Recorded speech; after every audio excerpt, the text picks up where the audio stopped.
Connaissez-vous le business model Canva? On va se familiariser avec cet outil qui devrait accompagner toute personne en affaires. Imaginé par Alexander Osterweider et Yves Pigneur, auteurs du best-seller Business Model Génération, le business model Canva aide les entrepreneurs et les entreprises établies à penser ou repenser leur modèle économique. Le business model Canva est divisé en 9 sections distinctes interdépendantes. Elles adressent différentes composantes qui caractérisent notre produit ou notre service.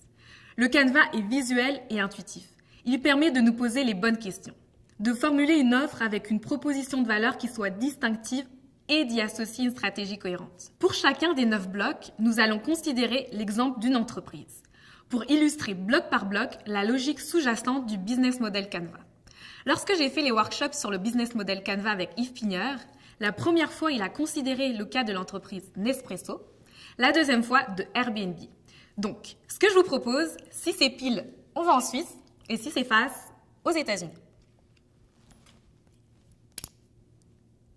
Bienvenue en Suisse. Tout d'abord, comment lire le Canva? Par quoi commencer? La lecture du Canva n'est pas linéaire. Les cases ne sont pas numérotées. C'est à nous de choisir comment nous souhaitons raconter notre histoire. Quel est le storytelling autour de notre produit, notre service? Avec en tête le cas de Nespresso, je vous propose de commencer par la proposition de valeur.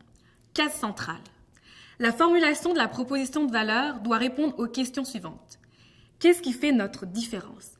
Quels problèmes souhaitons-nous résoudre? Quels besoins souhaitons-nous satisfaire? Quelle est notre valeur ajoutée?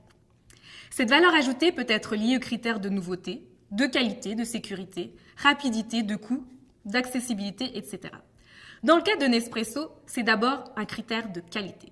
Offrir du bon café, aussi bon que le café des cafés italiens. Pour ce faire, un trio gagnant, du café, de l'eau et de l'air, de la pression. Et c'est dès les années 70 que naît l'innovation sur le produit. Deuxième bloc, le segment de marché. Qui sont nos clients? Pour quel segment de marché créons-nous de la valeur? Est-ce une niche? Quel est le profil type? Qui serait prêt à payer pour notre offre? Dans le cas de Nespresso, ce bon café s'adressait tout d'abord aux entreprises dans un modèle B2B, business to business. Puis le café a séduit les employés et s'est invité chez les amateurs de bon café, dans un modèle B2C. Nespresso est rentré chez le particulier. Troisième bloc, le modèle de revenu. Quelles sont les sources de revenus? Quel pourcentage du revenu global représente chacune de ces sources? Pourquoi nos clients payent? Quels revenus sont récurrents? Pourquoi le client reviendrait chez nous?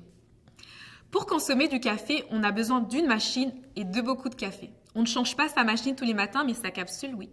Et Nespresso a donc fait reposer son revenu principal sur le café. Café soigneusement enfermé dans une capsule, capsule sujette à des centaines de brevets et qui aujourd'hui rapporte des milliards de revenus. C'est une décision stratégique sur le modèle de revenus et sur la manière de garder les clients. Quatrième bloc, les activités clés. Qu'est-ce qui constitue notre cœur de métier? Qu'est-ce qui doit être produit en interne? Qu'est-ce qu'on ne peut pas se permettre de sous-traiter? Pour Nespresso, c'est d'une part la production de capsules, plus grosse source de revenus, et d'autre part, la génération de brevets pour bien verrouiller l'innovation, pour la garder en interne. Cinquième bloc, les partenaires clés. Pour les autres activités non clés, comme la fabrication de machines dans le cas Nespresso, on construit des partenariats. Le business model Canva permet de visualiser les composantes de notre offre et de construire une stratégie cohérente. Dans le cadre de Nespresso, ça se comprend bien. Alors que l'entreprise peut se permettre de sous-traiter les productions des machines, elle s'assure de garder à l'interne la production des capsules, car c'est les capsules qui rapportent le plus gros revenu. Sixième bloc, les ressources. De quoi, de qui a-t-on besoin pour livrer notre offre, pour assurer nos activités clés? Qu'est-ce qui est indispensable pour nous développer? Dans le cas de Nespresso, l'entreprise a besoin d'usines de production de capsules et des ressources financières et humaines associées. Pour l'usine, mais aussi pour conserver la propriété intellectuelle, générer de nouveaux brevets. Nespresso a fait le choix stratégique de produire des capsules exclusivement en Suisse.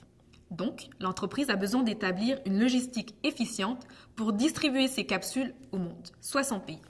Mais aussi le branding, pour se faire connaître, se développer à l'international. Septième bloc, les coûts. Les coûts sont souvent liés à la ressource ou à l'activité la plus coûteuse. Dans notre exemple, ils sont liés au branding, la communication marketing. Qui n'a jamais vu une pub Nespresso? Puis, la production de capsules, activité clé. Et enfin, à la logistique, coûteuse, conséquence du choix stratégique de produire les capsules exclusivement en Suisse. Huitième bloc, la relation avec la clientèle. Quelles relations établissons-nous avec notre clientèle? Dans notre exemple, le client fait partie d'un club, le club Nespresso, un service de qualité irréprochable, qualité suisse. Consommer du café, c'est devenu un service de luxe. 9e bloc, les canaux. Enfin, quels sont les circuits de distribution? Comment on livre notre solution? Quels canaux sont les plus adaptés pour atteindre notre clientèle cible? Distributeurs, vente par correspondance, site internet propre, magasin physique, il y a une multitude de solutions. Elles n'apparaissent pas en même temps et elles peuvent se combiner. Nespresso a fait tout cela, dans cet ordre. Distributeur, vente par correspondance, site internet propre, magasin physique. Avant d'avoir une image de marque aussi solide et des ressources financières suffisantes, l'entreprise passait par des intermédiaires. Aujourd'hui, la marque a ses propres magasins et propose une expérience qui lui est propre. En conclusion, le Canva permet de nous poser les bonnes questions et d'affiner la solution. Alexander Osterwalder et Yves Pigneur, qui en sont les concepteurs, animent des workshops sur le business model Canva et sur d'autres modèles, qui sont aussi made in Switzerland et accessibles au monde. Pour consulter d'autres exemples de modèles d'affaires inspirants, je vous invite à consulter les liens à côté de ma vidéo à technolizer.com. Ciao!